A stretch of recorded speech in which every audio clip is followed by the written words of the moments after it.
Voilà, avant de commencer, j'aimerais lire un passage de l'Église. Amen. Voilà, nous sommes venus pour adorer et glorifier notre Seigneur, notre roi. Amen. Il y a ici dans 1 Chronique 29, verset 11. À toi, éternel, la grandeur, la force et la magnificence, l'éternité et la gloire, car tout ce qui est au ciel et sur la terre t'appartient. À toi, éternel, le règne, car tu t'élèves souverainement au-dessus de tout. C'est à toi que viennent les richesses et la gloire. C'est toi qui domines sur tout. C'est dans ta main que sont la force et la puissance.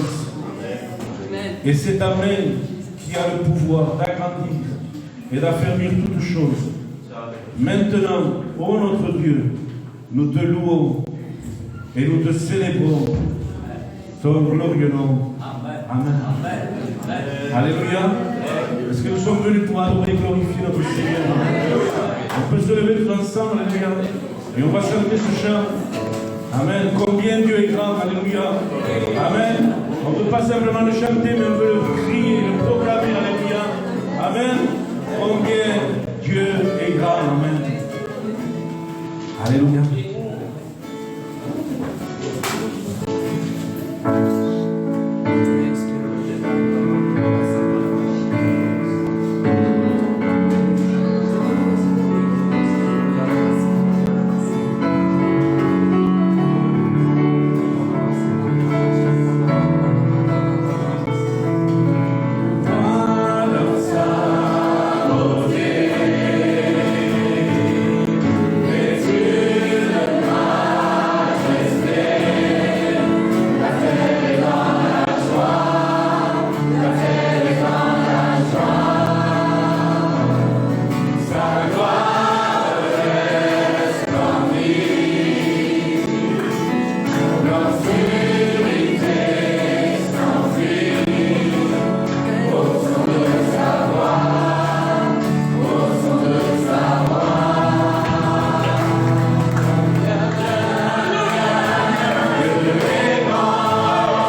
Puissant,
Oh Dieu, tu es infiniment grand, éternel puissant, oh roi majestueux, alléluia.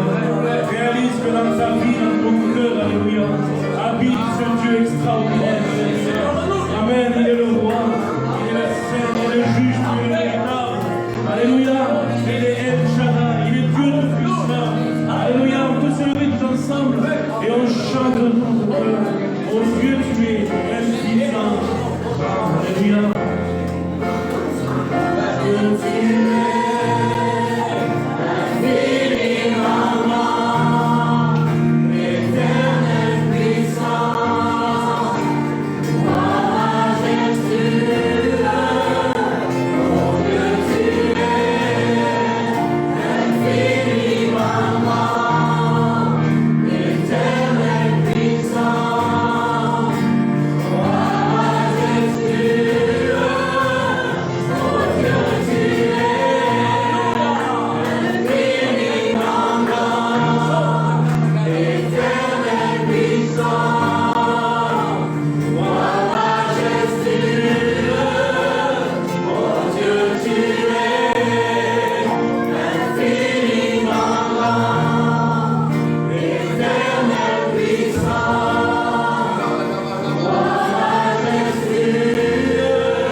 Seigneur.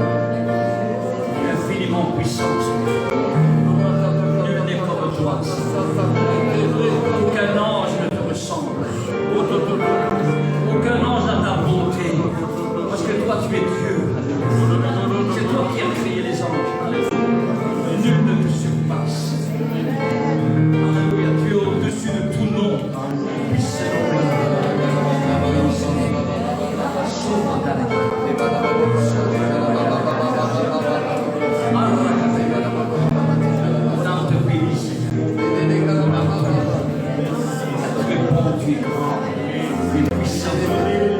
Seigneur, merci pour ta présence. Merci pour le Saint-Esprit que nous avons. Que tu accordes des enfants ce matin. Merci pour l'esprit de victoire que tu accordes. Merci pour l'autorité que tu donnes. Merci pour l'autorité que tu donnes à tes enfants. Merci pour la puissance que tu donnes. Merci pour les consolations. Merci pour les guérisons ce matin. Merci pour les délivrances. Alléluia. Qui est comme toi, Seigneur?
Nous allons lire ensemble dans Matthieu 5 les béatitudes qui sont données à ceux qui croient en Jésus-Christ, à ceux qui obéissent à Saint-Esprit.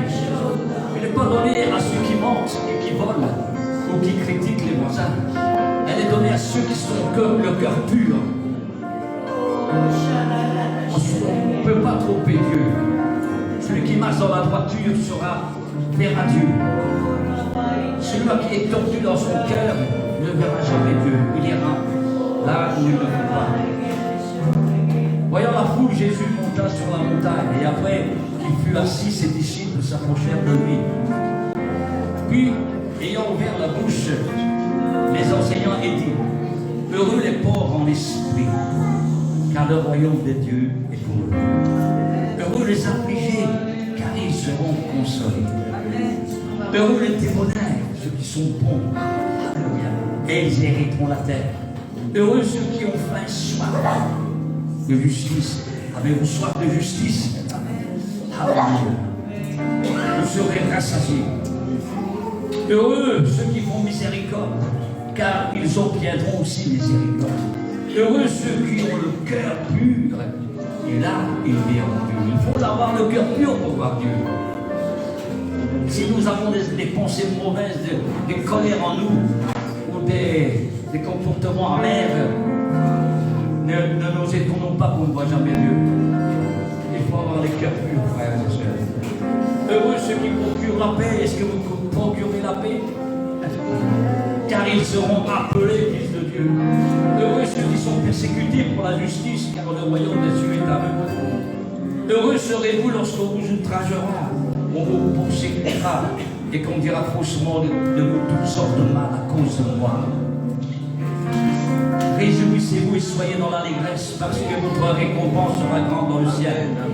Car c'est ainsi qu'on a persécuté les prophètes qui étaient avant vous. Vous êtes le sel de la terre, vous êtes la lumière du monde. La Bible dit aussi dans les psaumes que heureux celui qui ne marche pas selon le conseil des méchants, qui ne s'assied pas avec les moqueurs. Alléluia. Heureux serez-vous quand on vous persécutera à cause de moi. Heureux serez-vous. Le bonheur est pour ceux qui croient, pour ceux qui procurent la paix, pour ceux qui ont le cœur pur, pas pour les injustes. Les injustes ont besoin de se repentir. Et si quelqu'un est injuste aujourd'hui, si tu es en colère contre ton frère ce matin, avant de prendre le repas, réconcilie-toi avec lui. Car sinon, la Bible dit que celui qui n'est pas juste dans ce qu'il prend le pain et le vin, il risque d'avoir quelques maladies. Et certains sont morts même. Soyons conscients ce matin que Dieu nous demande d'être purs dans notre cœur. Amen. Que Dieu vous bénisse. Seigneur, merci pour ce saint repas que tu nous as donné ce matin. Parce que Seigneur, tu as versé ton sang pour nous. Tu as donné ton corps tout entier. Tu t'es laissé arracher la peau. On t'a craché dessus. On t'a insulté, Seigneur. Et tu n'as rien dit parce que tu nous aimais, parce que tu voulais nous sauver. Et ce matin, nous voulons, Seigneur, être reconnaissants que tu es celui qui a payé le prix pour nous racheter. Et nous voulons te remercier, nous voulons donner tout notre cœur, nous consacrer à toi, Seigneur. Merci pour ta présence, Seigneur. Amen. Voilà, on peut se lever et ceux qui sont baptisés en règle avec Dieu peuvent se lever et ceux qui sont nés de nouveau, ceux qui croient au Seigneur, Amen. Que Dieu vous bénisse.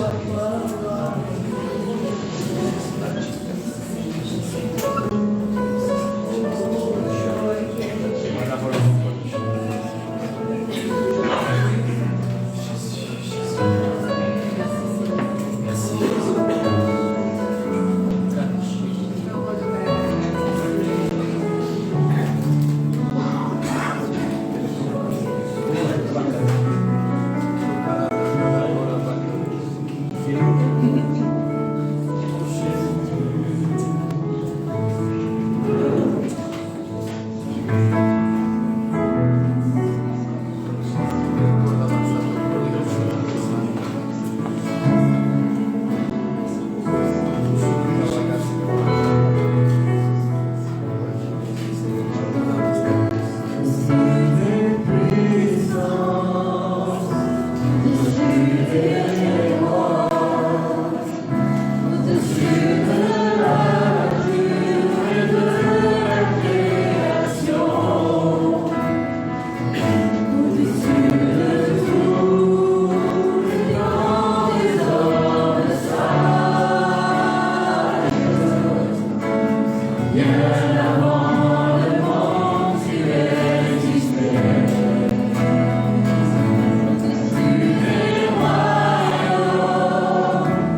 Que Dios es Señor.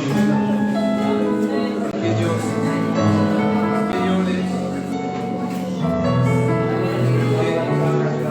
Que Dios es el lazo.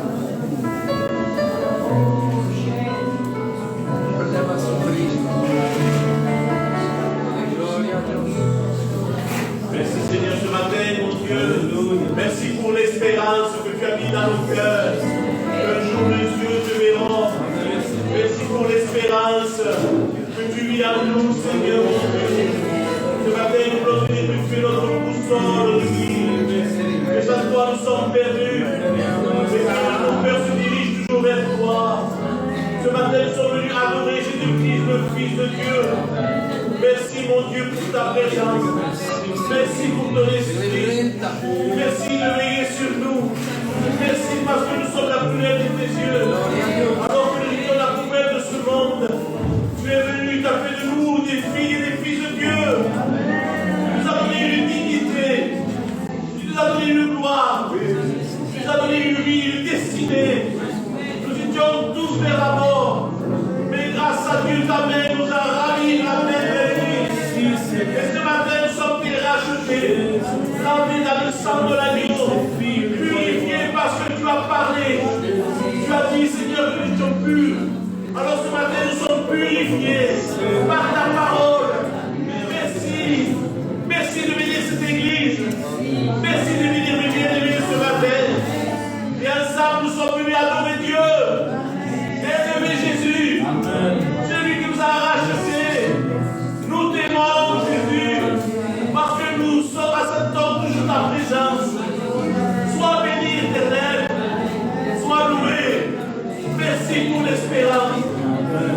Merci, Jésus-Christ. Nous ne sommes jamais abattus, parce qu'à nous, il y a l'espérance.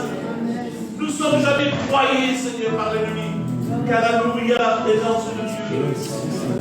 Je te loue, Père, parce que tu es merveilleux. Tu es merveilleux. Tu es merveilleux, Jésus. Tu es merveilleux.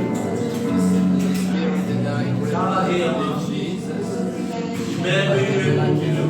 Ce matin,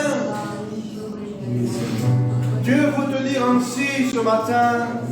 Il y a des moments que tu te poses des questions. Et Dieu veut répondre à ta question ce matin. Et il te dit qu'il veut faire de toi un instrument de construction. Il y avait un morceau de fer à terre et beaucoup passé. Mais un jour, un forgeron est passé. Il a ramassé ce morceau de fer. Il a pris dans son atelier. Il a travaillé ce morceau de fer. Il a frappé sur le morceau de fer. Il a chauffé. Et puis il a ajouté à ce morceau de fer un manche en bois. Et ce morceau de fer devenait coupant. Il devenait comme une hache. Et cette hache avait un succès. Elle servait de construction. Elle coupait des morceaux de bois. Elle avait un succès. Ce morceau de fer, c'est toi. Le forgeron te forme. Avec cette chaleur, il te forme. Enfin que tu deviennes cette hache. Une hache de construction. Dieu fait de toi un instrument de construction. Laisse-toi former par le forgeron ce matin. Passe du temps avec le forgeron. Laisse-toi former. Enfin que tu deviennes cet instrument de construction.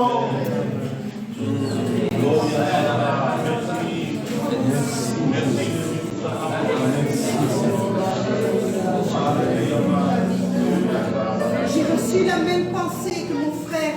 Le Seigneur dit, sois humble, apprends à apprendre, laisse-toi enseigner, laisse ton cœur ouvert, reçois ma parole dans l'esprit, et alors tu grandiras.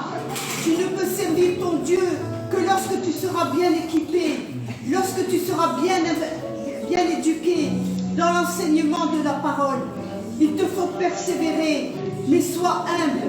Reconnais que tu n'es pas encore prêt. Ton Dieu connaît le désir de ton cœur de le servir. Mais va de l'avant en étant humble. Apprends à apprendre. Reçois l'instruction, car ton Dieu a le regard sur toi. Il ne t'a pas ni abandonné ni oublié, mais il t'observe, il te regarde faire, il connaît, il sonde ton cœur, il sonde tes pensées. Tu as besoin d'apprendre, tu ne sais pas tout, loin de là, tu ne sais rien. Mais ton Dieu te dit maintenant, c'est le temps pour toi d'être sérieux dans ta marche avec ton Dieu. Si tu veux véritablement le servir, sois humble et reconnais que tu ne sais rien.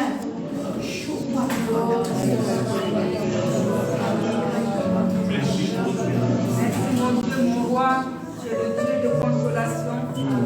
Là où la médecine ne peut pas, toi tu peux aider. Tu es le Dieu de guérison, Seigneur Jésus-Christ. Merci pour tout ce que tu fais, ce que tu vas faire encore.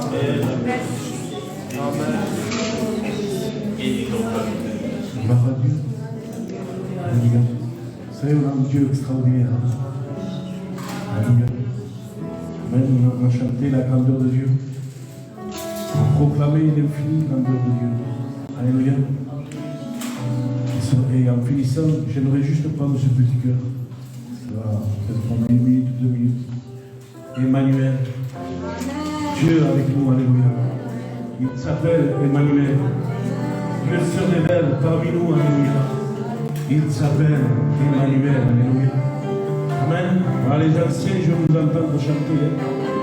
Alléluia. Amen. Vous se levez de l'ensemble de l'enfant. Alléluia. Chante-le de tout ton cœur. Alléluia. Emmanuel. Dieu est avec nous. Alléluia.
Père, pour ta présence. On veut te remercier pour ce privilège que nous avons d'être en ta présence. Seigneur, on te demande maintenant, s'il te plaît, d'ouvrir nos cœurs éternels. Que nos cœurs soient ouverts, que nos oreilles soient attentives à toi, Seigneur, à ce que tu veux nous dire. Merci de bénir ton serviteur, merci pour ce que tu as déposé sur son cœur.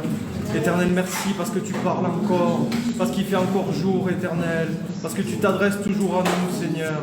Merci de tout notre cœur, Éternel. Amen. Merci. Merci.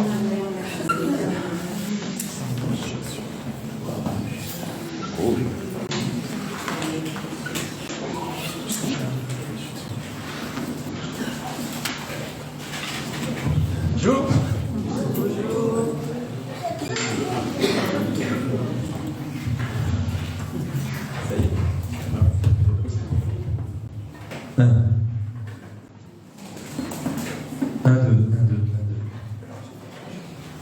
C'est fort, hein?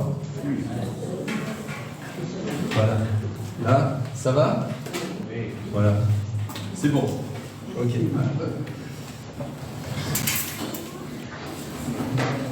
Juste un petit ajustement pour les dons de l'esprit. Voilà, ça serait vraiment bien quand les dons spirituels s'exercent, qu'on ne bouge plus, qu'on ne parle plus entre nous, ça ne discute plus, pour écouter. Parce que quand Dieu parle, c'est pas pour ne rien dire, n'est-ce pas? On prie pour que Dieu parle, et des fois quand Dieu parle comme ça, j'en entends qui parlent entre eux. Donc ça, c'est quand même dommage. Hein? Non? Donc un peu de discipline. Non? C'est un Dieu d'ordre. Alors quand il y a des dons spirituels, on se tait, on s'arrête, on écoute. Oui? Amen? Il faut le faire. Je trouve que c'est vraiment important. Amen.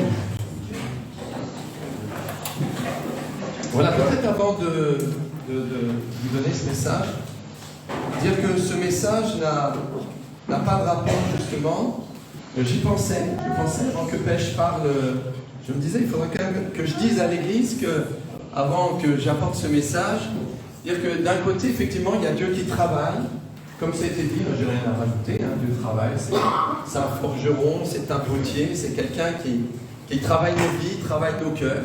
Hein, on est sur le tour du potier, je ne sais pas exactement où on est, mais ce que je sais, c'est qu'il travaille nos vies, nous sanctifie, nous purifie, il nous transforme à son image de jour en jour, de gloire en gloire. C'est ce qu'il fait, hein, notre être intérieur, et ça c'est son travail. Et je voulais en parler avant de démarrer ce thème avec vous, et c'était bien vraiment qu'il y ait ce don de l'esprit qui arrive, doublé par un deuxième, parce qu'il y a un thème qui est vraiment sur mon cœur depuis quelques temps, c'est par rapport aux ruses de l'adversaire. Et pourquoi j'en parle? Parce que ça fait quand même plus d'une trentaine d'années qu'on appartient à Jésus avec Caroline, et une trentaine d'années qu'on est dans le ministère, c'est quand même pas rien. Et qu'on a vu beaucoup de dégâts dans les églises, beaucoup de souffrances, beaucoup de douleurs, beaucoup de gens lâcher prise. Pas lâcher prise dans le bon sens, hein, lâcher prise dans le mauvais sens. Et donc, je me dis quand même, alors il y a la part humaine, la part charnelle, comme on dit, la part de l'homme, et malheureusement, on a un adversaire coriace, qui, on va le lire, hein, on va apprendre des passages ensemble, qui nous aime pas du tout, hein, qui nous hait, qui nous déteste. Et je crois qu'il faut qu'on le sache, qu'on s'en rappelle. Et puis la Bible nous en parle, donc il ne faut pas faire comme si elle ne nous en parlait pas non plus. On n'est pas aveugle, hein, Dieu nous a ouvert les yeux, non? Amen. Amen. Et il veut encore le faire parce que j'ai l'impression quand même, comme disait ce don de l'esprit, on ne sait pas grand-chose. On sait un peu de choses, hein, et on saura tout quand on le verra. Pour l'instant, on est dans l'imperfection. Et imparfait. Il n'y a personne au milieu de nous qui est parfait, c'est-à-dire qui est achevé, vraiment mature. Même si la Bible parle de pères, de jeunes gens et d'enfants, je crois qu'il y a des pères et des mères spirituelles, mais on est imparfait quand même. On est imparfait, on sait peu de choses. Et je pense qu'on n'a pas la capacité de savoir. Je n'ai pas l'impression qu'on a en nous toute la capacité de savoir, vu que les cieux des cieux ne peuvent contenir Dieu. Je n'ai pas l'impression que ton cerveau et le mien peut contenir Dieu non plus. Donc, il faut qu'on soit humble, comme ça a été répété ce matin, vraiment qu'on ait de l'humilité. Donc, on va essayer de réfléchir ensemble. Voilà, je pense amener pendant quelques dimanches, mais alterner avec Pasteur Asensio, pour pas que ça soit trop lourd pour vous. Parce que je vais envoyer quand même un peu du lourd, voilà, du lourd. Et je pense qu'il faut un petit peu de temps pour voilà, digérer, réfléchir, puis relire les passages. Oui. Voilà, prendre du temps, relire les passages, réfléchir, se tenir devant Dieu, parce que c'est l'objectif. Hein. Voilà, alors j'ai posé une question. Vous savez que les questions, j'aime beaucoup. Les réponses aussi. Quelles sont les ruses du diable et pourquoi faire? Voilà. Quels sont ses buts? Quels sont ses objectifs? Sa finalité? Je trouve que ça, c'est important. Alors, on va prendre ensemble des passages. Je ne vais pas courir, prendre le temps, ce que j'apporterai ce matin, ça sera fait. Éphésiens 6, verset 11. Éphésiens 6, verset 11. On va commencer au verset 10. Voilà. Au reste, c'est-à-dire en fin de compte, ou comme un résumé un petit peu, pour conclure, fortifiez-vous dans le Seigneur. C'est-à-dire prenez toute votre force en lui. Amen. En lui, dans l'unité avec lui. Et par sa force toute puissante. C'est pas rien, quand même. Sa force toute puissante. Non? C'est pas un peu, c'est toute puissante. Revêtez-vous de toutes les armes de Dieu. Toutes. Pas une, toutes. Toutes. Afin de pouvoir tenir ferme. C'est-à-dire résister. Vous savez, il dit ailleurs, résistez-lui avec une foi ferme. Et il fuira loin de vous. Afin de pouvoir tenir ferme contre les ruses du diable. On va rester là. Donc, et dans une autre version, c'est toutes les ruses de guerre. Toutes les ruses de guerre du diable. Amen. Donc, pour l'instant, on ne médite pas. Je vous dis des versets pour démarrer un petit peu ce thème. Dans 2 Corinthiens 2,10, c'est écrit: Or, à qui vous pardonnez, je pardonne aussi. Et ce que j'ai pardonné, si j'ai pardonné quelque chose, c'est qu'à cause de vous, en présence de Christ, afin de ne pas laisser à Satan l'avantage sur nous. Quand on parle du pardon, c'est pas une petite chose. C'est très très important, le pardon. Sinon, ça laisse l'avantage à Satan. Est-ce qu'on a envie de laisser l'avantage à Satan, nous? Non, on n'a pas envie.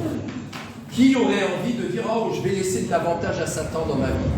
Non, pas du tout. Donc le pardon peut être une porte d'accès à l'ennemi pour prendre un avantage sur notre vie.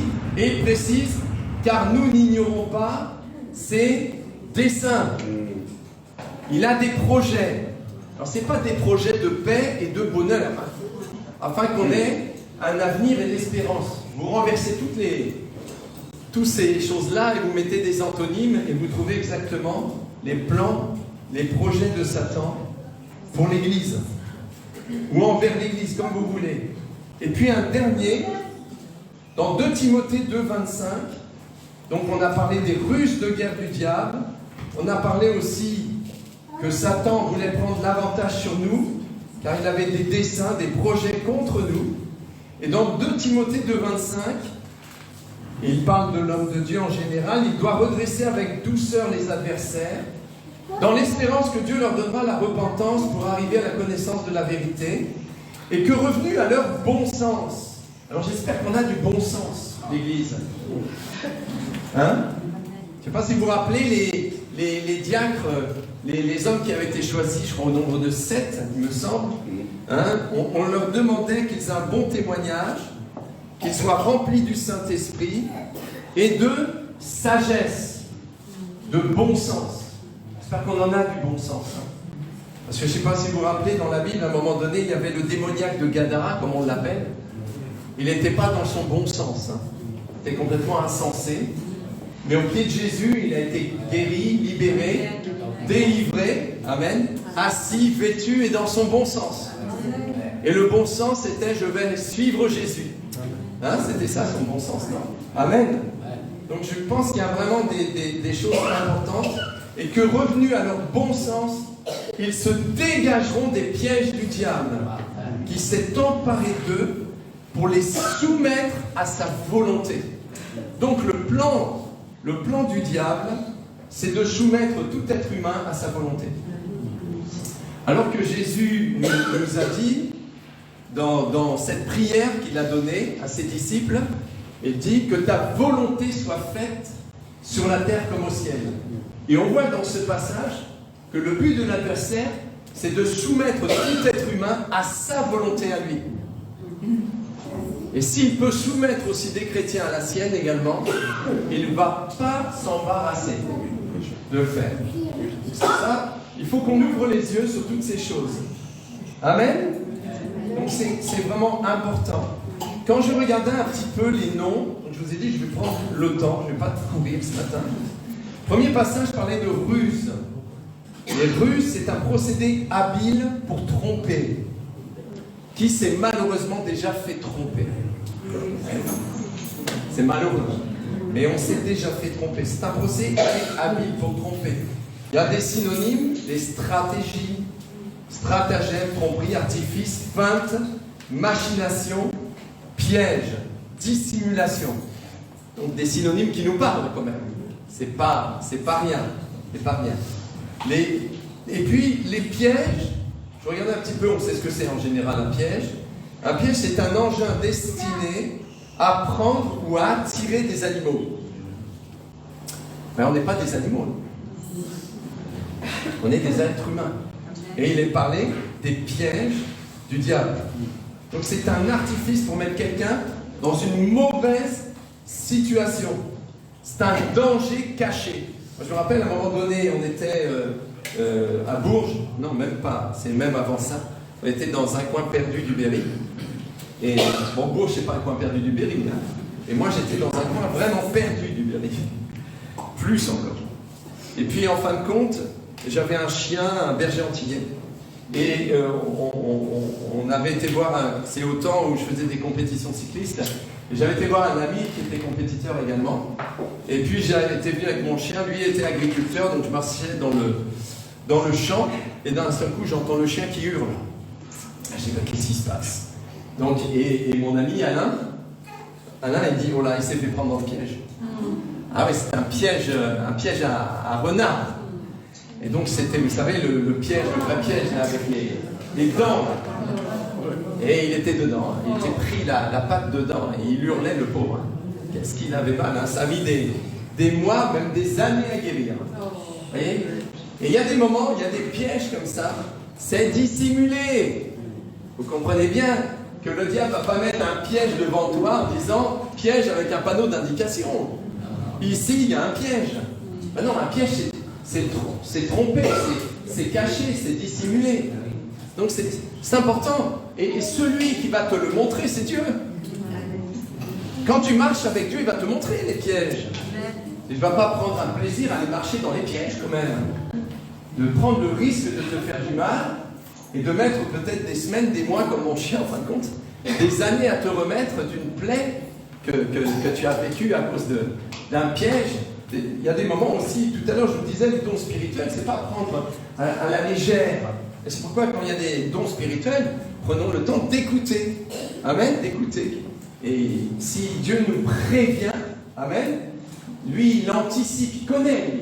Il sait exactement ce qui va se passer. Donc il peut nous prévenir, attention, sois prudent, fais attention, tu es dans telle situation. Attention, soyons pas légers dans les dons spirituels. Prenons garde à ce que Dieu nous dit. Car s'il nous dit des choses, c'est pour y prendre garde, amen, et pas laisser ces dons spirituels tomber à terre sans les utiliser. Pour moi, les dons spirituels sont aussi des armes de Dieu.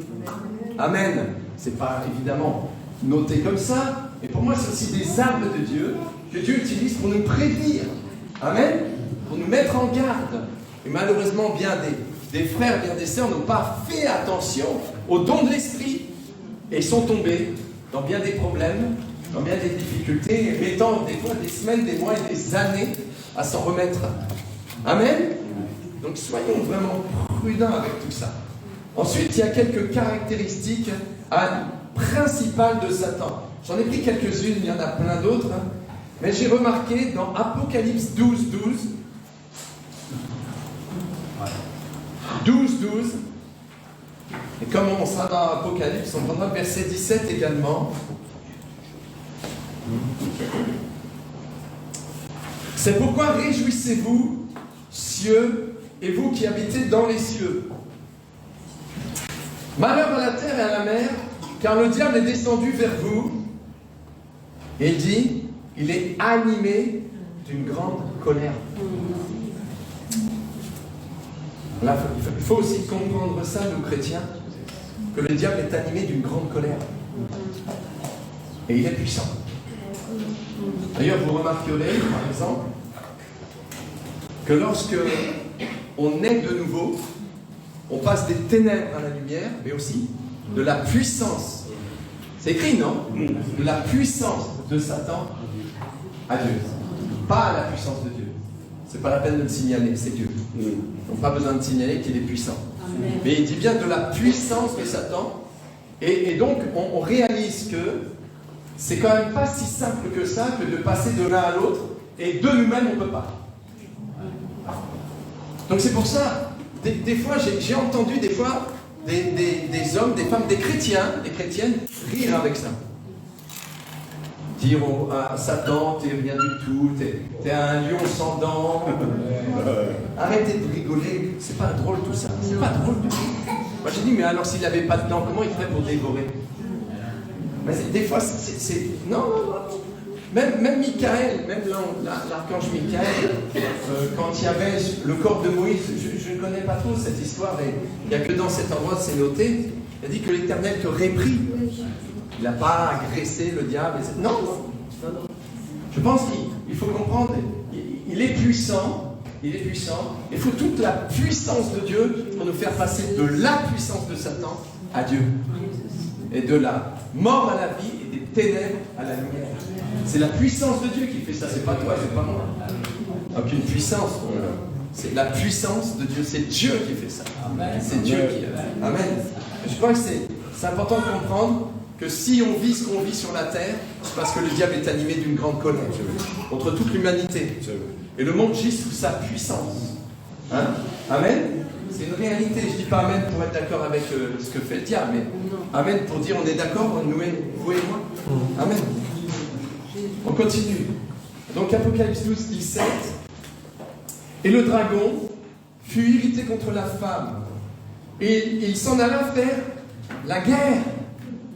La guerre. Donc, premier passage, on voit, il est animé d'une grande colère contre toute l'humanité. Deuxième passage, il est écrit que le diable a déclaré la guerre à l'Église, aux enfants de Dieu, même au peuple d'Israël, à tout homme, toute femme qui aime Dieu, qui veut servir Dieu, qui veut suivre Dieu. Donc, c'est pas nous qui... Il faut qu'on comprenne que si on est en guerre, c'est parce qu'il est en guerre contre nous. C'est pas nous qui un jour on s'est levé et on dit tiens, je fais la guerre au diable. Non, mais c'est parce qu'il est en guerre contre nous. Non seulement il n'aime pas l'humanité, il la déteste, mais face à l'Église, c'est une guerre qu'il a déclarée contre elle. Une guerre.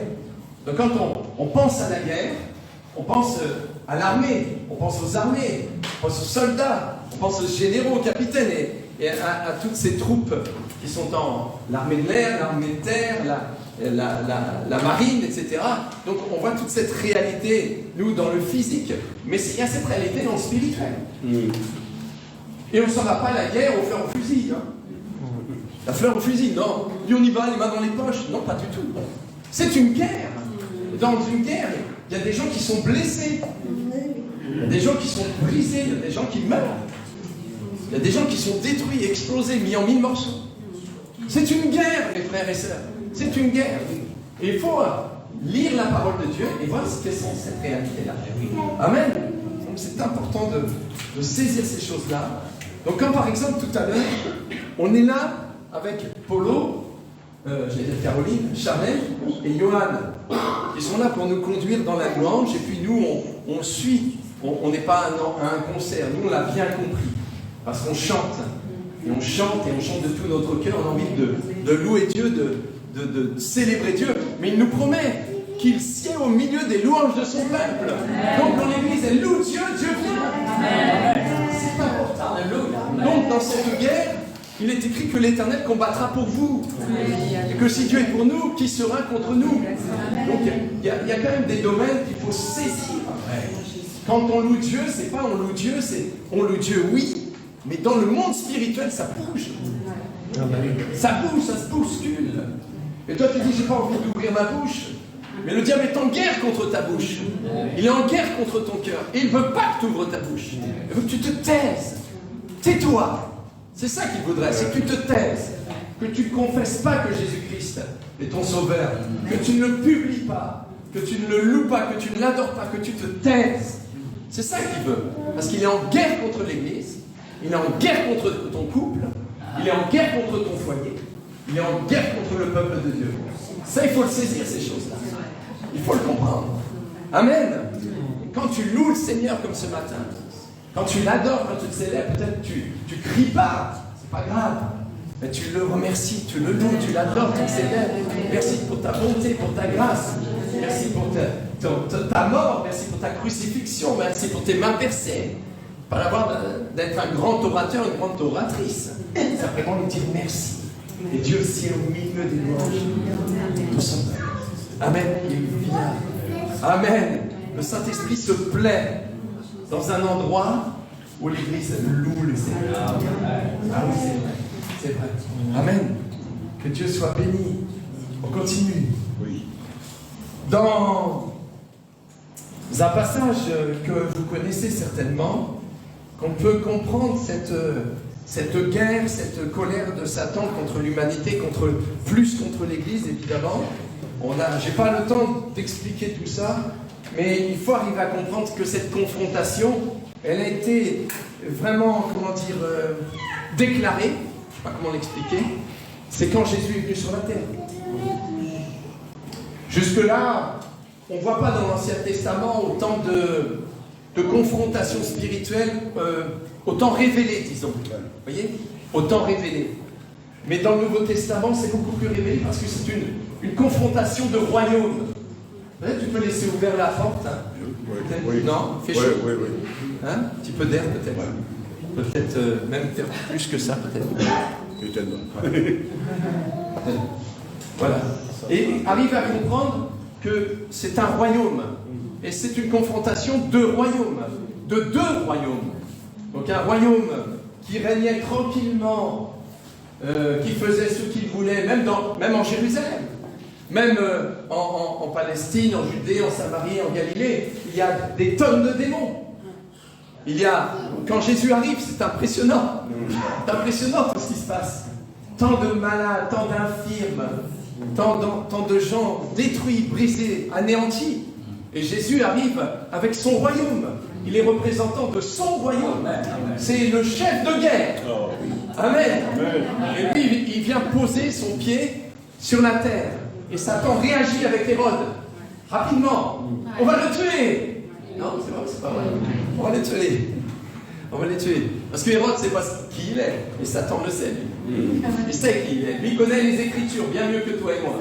Bien mieux que tous les pharisiens de l'époque. Il sait tout ça, il connaît tout ça. Il sait que ça va venir. Et d'ailleurs, tous les démons le savaient aussi. Parce que quand Jésus commence à prêcher dans les synagogues, il y a les démons qui bougent dans les synagogues. Ils sont dans les synagogues. Ils sont dissimulés. Vous vous rendez compte? C'est terrible. Ils sont cachés. Et quand Jésus vient, ils sont là, ils sont bousculés, bouleversés, ils bougent de tous les côtés. Qu'est-ce que tu es venu nous faire? Qu'est-ce que tu es venu faire? On sait qui tu es. Tu es le Christ, le Fils de Dieu. Ils savent. Le peuple hébreu, il ne sait pas, mais eux, ils savent. C'est la guerre. Il est venu mettre un pied dans la fourmilière et ça bouge. Ça bouge de partout. Vous comprenez? Et ça, c'est extraordinaire. Donc ça, c'est la confrontation de deux royaumes. On sait lequel est le meilleur et le plus puissant. L'un est tout puissant, l'autre est puissant, simplement puissant. Voilà. Et puis, ce qui est intéressant aussi, j'avais noté, c'est que la grande commission que Dieu a donnée à l'Église, c'est dans Marc 16, à partir du verset 15. Quand il dit « Allez par tout le monde, prêchez la bonne nouvelle à toute la création. Celui qui croira, qui sera baptisé, sera sauvé. Celui qui ne croira pas sera condamné. Voici les miracles qui accompagneront ceux qui auront cru en mon nom. Ils imposeront les mains aux malades. Pas du tout. En mon nom. Ils chasseront les démons. Amen. Ça commence comme ça. Ça commence pas par l'imposition des mains aux malades. Ça commence pas par ils parleront de nouvelles langues.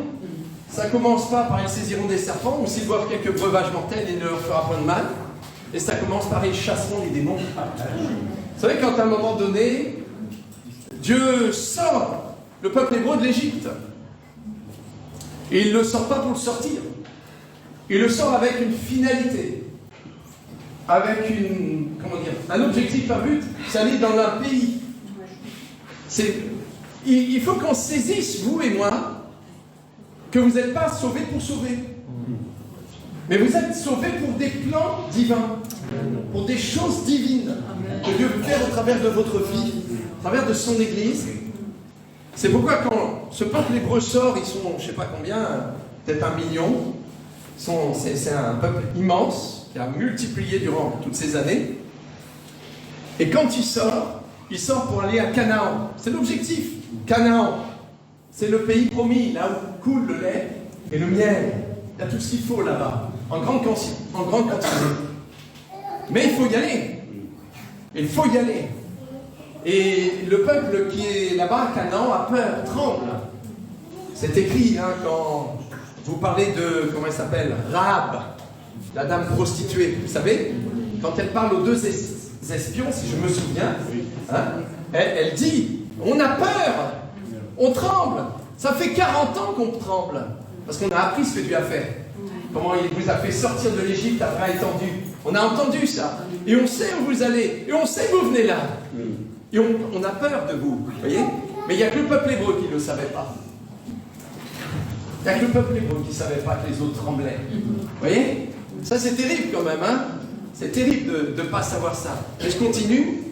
Et en fin de compte, quand ils sont entrés dans le pays promis à l'époque de Caleb, de Josué, Moïse donc s'est arrêté à la frontière du coup, et la nouvelle génération de ceux qui avaient moins de 20 ans, quand ils sont sortis du pays d'Égypte, donc ils avaient au moins 39-40 ans. Donc Dieu leur a dit quand même, attention, chassez toutes quoi? Toutes les tribus. Ah, vous allez les chasser tous, parce que si vous ne les chassez pas, eux, ils vont vous faire tomber et ils vont vous faire adorer leurs idoles. C'est vrai ou c'est pas vrai? Je résume, parce que je me souviens que de ça, du coup. Mais je résume, c'est ça. Bon. Et c'est intéressant. Il leur dit de les chasser. De les chasser. Et vous remarquez, qu'est-ce que Dieu nous dit? Pour nous, l'Église de Jésus-Christ, c'est de chasser. C'est comme si on chassait un ennemi qui, en fin de compte, s'est installé dans des endroits depuis des millénaires. Pas depuis quelques années, mais depuis des millénaires. Depuis des millénaires. Et c'est ce que Dieu nous demande. Amen. C'est ce que Dieu nous demande de faire. De chasser ceux qui sont installés depuis X années dans tel endroit, dans telle ville, dans tel pays, dans tel quartier, où on peut voir par exemple du proxénétisme, de la drogue en grande quantité, de l'alcoolisme, de l'adultère, de la pornographie, peut-être de la pédophilie, ou peut-être d'autres choses aussi sales les unes que les autres, où là des démons sont installés depuis des années, et la Bible dit, en mon nom, ils chasseront les démons. Ça fait trop longtemps. Amen, ça fait trop longtemps. Sinon, le Seigneur ne nous aurait jamais dit tout ça, non? Qu'est-ce que vous en pensez? Jamais il nous aurait dit tout ça. Donc, il y a cette réalité de guerre, de colère, etc. Mais il y a cette réalité aussi que Dieu nous a donnée, c'est de chasser les démons. Et puis, vous avez remarqué qu'il n'a pas dit que c'était un petit évangile aussi que Dieu nous avait donné. Mais c'est une puissance de Dieu. C'est une puissance de Dieu. Puis vous avez remarqué aussi, à un moment donné, quand il dit « Mais restez à Jérusalem, car dans peu de jours, je vous enverrai l'Esprit de Dieu. Vous serez baptisés d'esprit et de feu. Vous recevrez une puissance. » Amen. Nous sommes des orateurs, des oratrices, des sœurs. Il n'y a rien dedans. Non, c'est la puissance de Dieu. Et la foi est fondée non sur la sagesse humaine, ni la persuasion humaine, mais sur la puissance de Dieu. Sur une démonstration d'esprit et de puissance. C'est là que la foi est fondée, non sur la sagesse des hommes, mais sur la puissance de Dieu. Amen. Ça va? Alors on continue. On va aller dans 2 Corinthiens 10.3. Je ne sais pas si tu as la parole vivante. Voilà, autrement, je vais la lire si tu veux. Dans 2 Corinthiens 10.3, on va voir que le diable emploie une multitude d'armes spirituelles. Et au travers de tout ça, ça nous discerner sur quel terrain l'adversaire veut nous entraîner.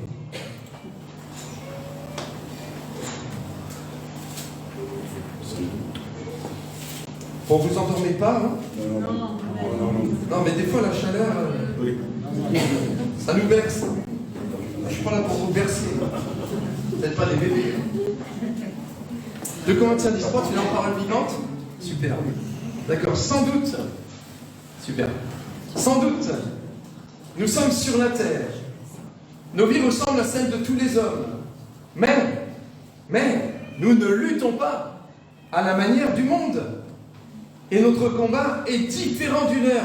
Pourquoi il est différent du leur? Parce qu'on sait des choses qu'ils ne savent pas. Parce qu'on fait partie d'un royaume dans lequel ils sont encore esclaves. C'est ça en fait. Donc on ne peut pas combattre comme eux combattraient. C'est complètement différent. Si quelqu'un combat quand il est dans le monde, il fait partie du monde, il ne sait pas, il est aveuglé, il ne connaît pas. Si tu lui rentres dedans, il ne va rien comprendre. Pourquoi tu lui rentres dedans? Il ne comprend rien. Rentre dans celui qui le tient. Et ne lui rentre pas dedans. Notre combat est différent du leur. Nos armes de guerre ne sont pas simplement humaines. Elles tiennent leur puissance de qui? De Dieu. Dites-le plus fort. De Dieu. De Dieu. Elles tiennent leur puissance de Dieu. Amen. C'est des armes de guerre. C'est des armes qui tiennent leur puissance de Dieu. Il les rend capables de détruire les bastions dans lesquels les hommes se barricadent contre lui. C'est intéressant. Oui, nous renversons les raisonnements et les arguments sophistiqués qui se dressent prétentieusement en rempart contre la véritable connaissance de Dieu. Faisant prisonnière toute pensée rebelle, nous l'amenons à obéir au Christ et à reconnaître son autorité. Ça demanderait de prendre du temps à tout méditer, mais je n'ai pas trop ce temps. Mais vous pourrez le prendre chez vous, 2 Corinthiens 10, 3. Mais on voit une histoire de combat, de lutte, de différence. On a des armes. Amen. Elles tiennent leur puissance de Dieu. Avec ces armes-là, on peut détruire tous les bastions. On peut renverser les forteresses, les raisonnements. Amen. Parce que les gens sont comme ça, sont dans tout ça. Alors, quelques ruses et quelques pièges et les raisons pour lesquelles il les emploie. C'est des principes généraux employés par Satan. Juste généraux.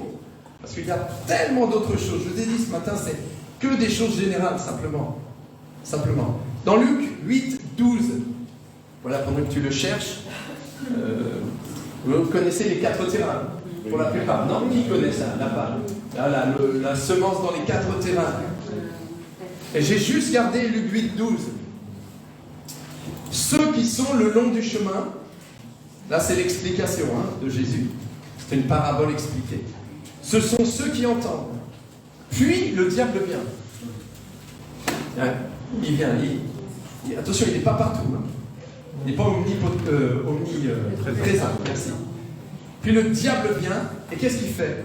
Il enlève de leur cœur la parole. Il ne peut pas la détruire, mais il peut l'enlever. Eh oui. Il enlève de leur cœur la parole. Comment il s'y prend? Je ne sais pas. Mais il le fait. Eh oui. Il le fait. Il le fait, c'est terrible. Il enlève de leur cœur la parole. Mais pourquoi il le fait? De peur qu'ils ne croient et soient sauvés. C'est un principe général. C'est un principe général, ça. Vous voyez?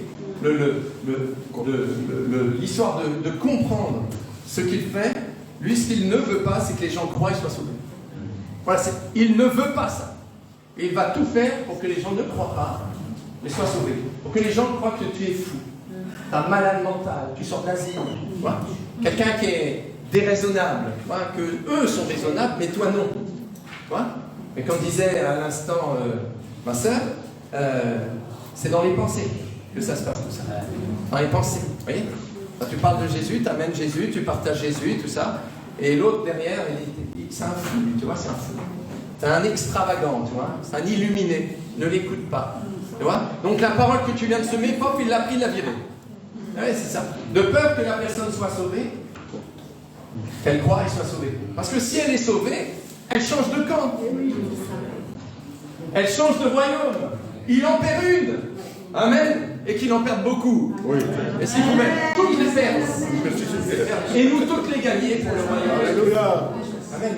Mais il faut comprendre ça. C'est pour ça que dans la prière, on a du combat, on a des luttes. C'est important de prier ensemble. Je l'ai mis sur Facebook, c'est de la dynamite. Amen, c'est de la dynamite quand on prie ensemble.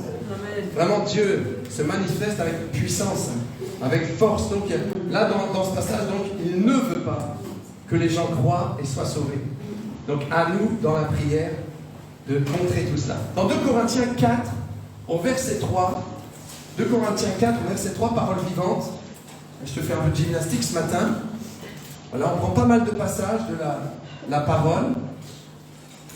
Pour que ça soit bien fondé, j'espère que vous prenez des notes, ou que vous réécouterez. Vraiment, je vous encourage à écouter, réécouter. 2 Corinthiens 4:3, parole vivante, ce dont le Dieu de ce siècle, le Dieu de ce siècle, on sait qui c'est, non? Oui. A aveuglé l'esprit et obscurci l'intelligence à cause de leur incrédulité. On ne sait pas si c'est à cause de leur incrédulité que le diable a fait ça, ou si le diable a fait ça, il les a rendus incrédules, ou peut-être les deux. Satan veut les empêcher de voir briller dans toute sa splendeur l'évangile de la gloire du Christ, image du Dieu vivant. Il a aveuglé. Aveuglé. Et quand, je ne sais pas si j'ai noté ce passage, non, je n'ai pas mis. Mais je crois que c'est dans Acte 26, il me semble, de mémoire. C'est quand Dieu appelle Saul de Tarse. Il dit, je t'ai appelé du milieu des païens et de ce peuple pour que tu leur ouvres les yeux. Amen. Pour que tu leur ouvres les yeux et pour qu'ils passent des ténèbres à la lumière de la puissance de Satan à Dieu, pour qu'ils reçoivent par la foi le pardon avec les sanctifiés, etc. Donc on voit que réellement, il y a un aveuglement. Il y a un aveuglement. Et ce qui m'attriste un petit peu, en fin de compte, c'est que je comprends bien l'aveuglement envers les gens qui ne connaissent pas Dieu. Je le comprends, je ne le veux pas, je le comprends. Je le comprends. Mais je crois que ça c'est à nous aussi, les chrétiens, connaissant ça, de prier pour que Dieu leur fasse recouvrir la vue. Pour que les gens recouvrent la vue à Lézignan-Corbière, à Puy-Chéric, à Tourouzel, à Albi, et dans tant d'endroits où nous sommes, où nous vivons, et notre pays de France, pour que les gens recouvrent la vue, qu'ils s'ouvrent les yeux. Vous savez, il y a un gars qui s'appelle Bar Jésus. Bar Jésus, c'est Elimas. Elimas, Bar Jésus. C'est un mauvais, hein, c'est un sorcier. C'est un sorcier, et ce sorcier est assis à côté du proconsul Sergius Paulus, sur une île, Chypre, Malte, je ne me rappelle plus. Voilà. C'est peut-être l'île de Malte et c'est Chypre la ville, enfin je ne me rappelle plus. Tu te rappelles c'est sur une île. Hein. Voilà. Mais c'est intéressant. Et c'est intéressant parce que cet homme-là, ce proconsul, il veut entendre parler de Dieu. Il veut entendre parler de Jésus. Comprenez bien que c'est un Romain et qu'il règne sur cet endroit. Voilà, par Rome, quoi. Hein. Il est délégué par Rome pour régner sur cette île. Ok. Et lui, il veut entendre parler de Dieu, il veut entendre parler de Jésus, il a entendu parler des choses de Dieu, il veut rencontrer Paul pour entendre cette bonne nouvelle. Et Sergius Paulus, qui est là, et juste à côté, tu as Elimas, Bar Jésus. Bar Jésus qui est là, juste à côté, et lui, il l'empêche, tu vois. Il crée quelque chose pour que cet homme entende parler de Dieu. Entendre parler de Dieu. Et à un moment donné, Paul parle à Elimas le magicien, et il lui parle avec des mots un peu directs, hein, fils du diable, etc., etc. Tu seras aveugle. Bam! Au même moment, ping, il est aveugle. Et l'autre, Sergius Paulus, qui voit ça, lui, il ouvre les yeux du coup. Ouais, c'est marrant. Ouais, il ouvre les yeux, il croit. Et alors là, il entend les paroles de Paul sans problème, hein, du coup. Tu vois, c'est extraordinaire, hein, c'est extraordinaire. Mais comprendre que ce qui arrive à Elimas le magicien, c'est ce que lui crée dans le cœur de Sergius Paulus et de toute cette population qui est sur l'île de Chypre. Donc cet aveuglement, et nous, l'Église de Jésus, nous, on doit prier vraiment pour que les gens recouvrent la vue spirituelle. On doit s'unir dans la prière pour que les gens recouvrent la vue. Si tu ne pries pas pour ça, c'est pas normal. Il faut que tu ouvres les yeux, mon frère, ma soeur, sur cette réalité spirituelle. Amen. Et puis aussi, je disais tout à l'heure, ce qui m'attriste un petit peu, c'est qu'aussi, le problème, c'est quand tu vois l'église de Laodicée. Moi, ça me fait de la peine, cette église. Vraiment, ça me fait de la peine. Parce que Jésus lui parle, Jésus lui dit des choses, lui révèle des choses, mais il lui dit, mais en fin de compte, t'es tiède. Il lui dit, t'es tiède. Et puis, il lui dit ce qu'il en est réellement. Parce que tu dis, je suis riche, je me suis enrichi, j'ai besoin de rien. Et là, Jésus lui dit, mais tu sais pas. Et c'est dommage, ça. Moi, je trouve ça dommage que Jésus parle à une église en lui disant, il y a des choses, tu ne les sais pas, et ces choses-là, elles sont prioritaires pour toi. Tu es pauvre. Tu es misérable. Tu es malheureux. Et il lui dit, tu es aveugle. Rends compte, et nu. C'est triste. Hein. Qu'on ne soit pas comme ça. Vraiment qu'on ne soit pas comme ça, mes frères et sœurs. Mais qu'on ait les yeux ouverts. Parce que si l'église de Jésus-Christ a les yeux aveugles, mais qui va voir? Qui va voir? Et si les pasteurs sont aveuglés, les prophètes sont aveuglés, et si les évangélistes sont aveuglés, les apôtres sont aveuglés, et les enseignants sont aveuglés, ça va donner quoi? Donc vraiment, il faut vraiment qu'on demande au Seigneur, Seigneur, vraiment, crée la vue, que les âmes recouvrent la vue, qu'ils voient clair, puis que nous, on voit clair aussi, Seigneur. Si des fois on est aveuglé, Seigneur, rends-nous la vue. Rends-nous la vue. Amen, rends-nous la vue. On ne veut pas être aveugle. Hein? Pas l'église, pas l'église. Hein? Il faut se rappeler que l'église, c'est le corps de Christ. Mais si le corps de Christ est aveugle, comment? Il va servir d'une canne pour marcher. Le corps de Christ qui marche avec une canne. C'est pas normal, non? Qu'est-ce que vous en pensez? Non, non, Seigneur, non. On veut y voir clair, et puis voir clair dans ce qui se passe dans ce monde, Seigneur. Ouvre nos yeux. Amen, amen, amen. On continue encore quelques principes généraux employés par Satan. Galates 5, verset 7. Voilà, Galates 5, verset 7. Ça va? Oui. Ça va. Vous suivez bien? Oui. Vous recevez aussi? Amen. Vous recevez? Amen. Donc vous allez mettre ça en pratique dès demain. Amen. Dès aujourd'hui. Eh oui. Amen. Galates, donc les Galates étaient des chrétiens ou pas? Oui. On est d'accord. On est d'accord. On va prendre deux passages, Christophe. Galates 5, 7. Et après, tu sauteras sur Galates 3, 1, s'il te plaît. Voilà. Alors, voilà ce que Paul dit aux Galates. Vous couriez bien. Parce que la course chrétienne, c'est une course. Comme le nom indique. Du coup. Hein? Paul le disait, hein, j'ai couru. Hein. Il courait, d'ailleurs, il courait. Et là, il dit, vous couriez bien. D'accord? Mais il dit, qui vous a arrêté? Ah voilà.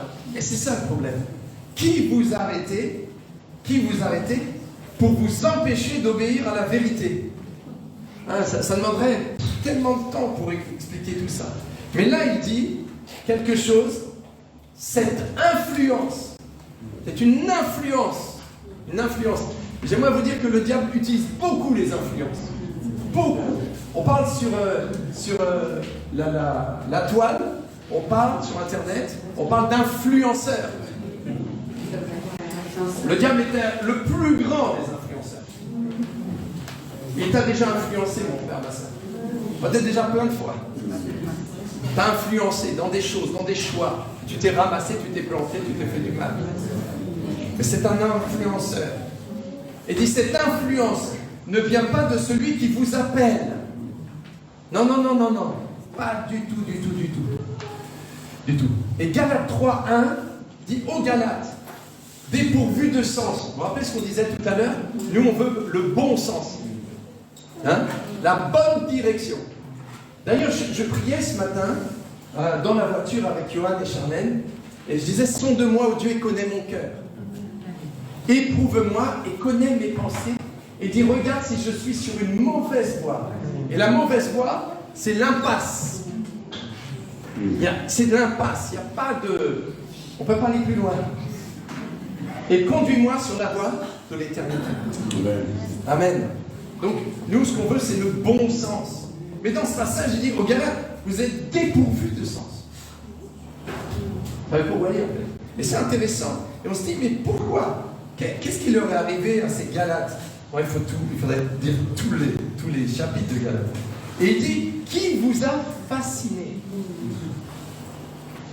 Qui vous a fasciné? Hein, il y a un gars qui est très connu, le fascinateur. Là. Je ne sais plus comment il s'appelle, le nom, ça me revient pas. Hein? Non, pas du tout, il est en vie encore maintenant. Donc c'est pas lui du coup. Hein? Qui vous a fasciné? Fasciné, c'est charmé. qui vous a charmé, qui vous a ensorcelé, qui vous a jeté un sort. C'est intéressant.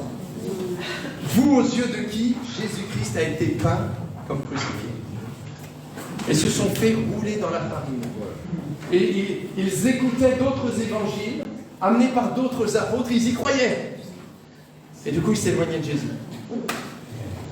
Il dit, même si un ange vous annonce un autre évangile, qu'il soit anathème. Ah ouais. Anathème, c'est presque maudit. Vous voyez, donc ce que le diable veut faire, c'est de nous arrêter. Il veut t'arrêter, te bloquer, il veut plus que tu cours. Il veut que tu t'arrêtes. Il veut que tu restes au même endroit. Si possible, toute ta vie. Au même endroit. Les balbutiements de la vie chrétienne. Je suis sauvé, amen, je suis sauvé, amen, je suis sauvé, amen, je suis sauvé, amen. En 40 ans, tu es sauvé, amen. Le matin, tu remercies Dieu pour la nuit. Et le soir, tu remercies Dieu pour la journée. Tu vas te coucher. Voilà. Tu as été arrêté, en fait. Tu as été arrêté. Ta vie de prière a été arrêtée. Tu n'as plus de vie de prière. Regarde ta vie de prière aujourd'hui. Qu'est-ce qu'elle est? Qu'est-ce qu'elle est, ta vie de prière? Tu remercies le Seigneur pour le repas du matin. Tu remercies le Seigneur pour le repas du midi. Et tu remercies le Seigneur pour le repas du soir. Et puis tu pries avec tes enfants si tu en as. Ou peut-être même tu pries même pas le soir. Et tu vas te coucher. Et puis point à la ligne. Le diable t'a arrêté. Il t'a fasciné. Il t'a charmé, il t'a ensorcelé. Il t'a laissé sur le quai de la gare. Le train est parti, puis toi, tu es resté sur le quai. Tu vois? Mais non, c'est pas ça. Le Seigneur veut qu'on court. Il dit, il faut courir dans la carrière qui nous est ouverte. Courir. À un moment donné, il faut se bousculer, se bouleverser, se booster soi-même. Amen. Où, dans quel domaine Satan t'a arrêté? Réfléchis. Où il t'a arrêté? Comment il t'a arrêté? Pourquoi? Pourquoi il t'a fait? Il ne veut pas que tu cours. Parce que si tu ne cours pas, tu ne pourras rien faire spirituellement. Mais quand tu commences à courir, tu commences à agir dans le monde spirituel. Tu es actif dans le royaume de Dieu. Tu sers Dieu. Amen. Tu sers le Seigneur. Tu agis. Alléluia. Mais si tu as été arrêté dans ta louange, dans l'adoration, dans le témoignage, dans la prière, regarde, reprends courage. Amen. Remets-toi. Amen. Remets-toi ces choses. Reprends courage. Amen. Amen. Gloire au Seigneur. Amen. Amen. Voilà. Et on prend un dernier passage pour ce matin. C'est dans Matthieu 4, verset 8. Et là, c'est un principe aussi. C'est peut-être le principe même pour lequel Satan agit sur terre. Peut-être c'est le premier, puis il y a tous les autres après. On va le lire ensemble. Vous savez qu'à un moment donné, Jésus a été emmené dans le désert pour être tenté par le diable pendant 40 jours. Et il n'a rien mangé pendant ces 40 jours. Les anges le servaient et il vivait avec les animaux sauvages. Non? Vous avez lu ça, non? Oui. Bon. Et à un moment donné, nous sommes, je crois, dans la dernière tentation, ça dépend. Parce que dans Luc, ce n'est pas écrit dans le même ordre. Qu'importe. Matthieu 4, 8, on le lit s'il vous plaît. Le diable le transporta sur une montagne très élevée, lui montra tous les royaumes du monde et leur gloire. Et il lui dit, je te donnerai toutes ces choses si tu te prosternes les mains d'or. Jésus lui dit, retire-toi Satan, car il est écrit, tu adoreras le Seigneur ton Dieu et tu le serviras lui seul. Alors le diable le laissa, et voici des anges vinrent auprès de Jésus et le servaient. Et je crois que si ça on n'a pas saisi grand-chose non plus. Parce que le but de l'Église sur terre et dans le ciel, c'est d'adorer Dieu. C'est d'adorer Dieu. Quand Jésus va parler à cette femme samaritaine, je crois, si je me rappelle bien, Dieu est esprit, il faut que ceux qui l'adorent l'adorent, esprit spirituellement et vraiment, en vérité. Amen. Dieu cherche des adorateurs, Dieu cherche des adorateurs sur la terre. Dans le ciel, ils adorent Dieu, hein. Dans le ciel, ils louent Dieu, ils adorent Dieu, ils chantent. On ne va pas dire c'est jour après jour, parce qu'il n'y a pas de jour, il n'y a pas de nuit. C'est éternellement, et il ne se lasse pas de le faire. Hein. Les vieillards, les 24 vieillards, ces personnes vraiment louent Dieu, adorent Dieu dans tous ces cieux, ces fêtes de chants, de louanges. Vous savez qu'à un moment donné, les bergers ont eu une grâce, je ne sais pas comment on peut dire, un privilège de voir une chorale d'anges venir chanter sur terre. Une chorale d'anges sont venus chanter sur terre. C'est magnifique, non? Hein? Et donc, dans le ciel, ça veut dire qu'il y a des chorales extraordinaires dirigées par des chefs de chorale. Enfin, moi, c'est moi qui dis ça, hein, mais c'est certainement bien plus beau que ça. Hein? Il n'y a sûrement pas de voix, on dit fausse. Enfin, hein? Des gens qui chantent faux, voilà, c'est ça. Hein? Il n'y a pas de discordance, de division, de dissonance. Ça n'existe pas dans le ciel. Hein? Tu chantes juste dans le ciel, parce que tu es justifié. J'exagère. Mais tu chantes juste dans le ciel. Sur terre, peut-être tu ne chantes pas juste, mais dans le ciel, t'inquiète pas, tu chanteras juste. Amen. Mais revenons quand même au Seigneur. Et donc le diable, ce qu'il cherche, c'est des adorateurs aussi. Amen. Il cherche des adorateurs. Il cherche des hommes, des femmes qui l'adorent. Il adore aussi. Il l'adore par leurs œuvres. Pensez pas que c'est les satanistes automatiquement. Pas obligé. Ça peut être simplement d'autres hommes, d'autres femmes qui l'adorent par leur façon d'être, leur façon de vivre, leur façon de parler, de se comporter. Mais on sait aussi malheureusement qu'il y a des personnes sur terre qui donnent leur âme au diable. Je ne sais pas comment dire, mais c'est ça, qui donnent leur âme au diable. Voilà, contre quelques gloires éphémères sur terre. Mais là, c'est flagrant, il est d'un culot monstrueux. Donc comprenez bien que s'il est d'un culot monstrueux envers Jésus, vous et moi, si on se compare à Jésus, on n'est pas grand-chose. On est peu de choses. Mais il a osé aller voir Jésus. Il a osé. Je ne sais pas si vous réalisez. Je ne sais même pas si moi je le réalise. Réaliser à un moment donné, Jésus, assis dans le ciel, Dieu Tout-Puissant, venant sur terre, le diable sait qui il est, il le connaît par cœur, il sait qui il est. Il va vers lui et il ose lui dire que si tu es fils de Dieu, il sait très bien qui il est, et il lui montre toutes les gloires qui valent rien. Aux yeux de Jésus, ça vaut rien. Toutes les gloires, l'or, l'argent, toutes ces richesses. Et il lui dit, tu te rends compte quand même, il est d'un culot. Si tu te prosternes et si tu m'adores, tout ça, ça sera pour toi. Je crois qu'on ne le réalise pas assez. Le diable cherche des adorateurs sur terre. Il cherche des adorateurs. Des hommes et des femmes qui vont l'adorer lui, qui vont le célébrer lui, qui vont le louer, qui vont le remercier, qui vont même le chanter. Vous voyez? Et ça, c'est un principe général aussi. Comprendre ça. Comprendre que le diable cherche ça. C'est pourquoi quand nous, on marche dans le sens inverse, non pas parce qu'on veut faire contre le diable, non, parce qu'on aime Dieu. Il faut comprendre. Voilà, on ne fait pas ça parce qu'on n'aime pas le diable, on fait ça parce qu'on aime Dieu. C'est pas la même chose. Mais quand on rentre dans la louange, dans l'adoration profonde, mais vous comprenez que le diable, là, il fuit. Et tous ceux qui sont avec lui, qui sont attachés à lui, qui marchent selon lui, ne peuvent pas rester. Ils ne peuvent pas rester. Donc il faut vraiment que nous arrivions à saisir cette réalité spirituelle. Quand on est dans l'adoration, quand on est dans la louange, l'adoration, la présence de Dieu est significative.